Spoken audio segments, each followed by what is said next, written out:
যারা সব সময় আস্তাগফিরুল্লাহ পড়ে তাদের রিজিকের কোনো টেনশন হয় না, রিজিক নিয়ে তাদের আর কোনো চিন্তা থাকে না।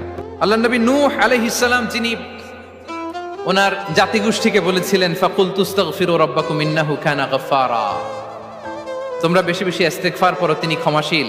ইস্তিগফার করলে কি হবে? ইউরসিলিস সামাআ আলাইকুম মিদরারা, রহমতের বৃষ্টি বর্ষণ হবে, তোমাদের জমিগুলো উর্বর হবে।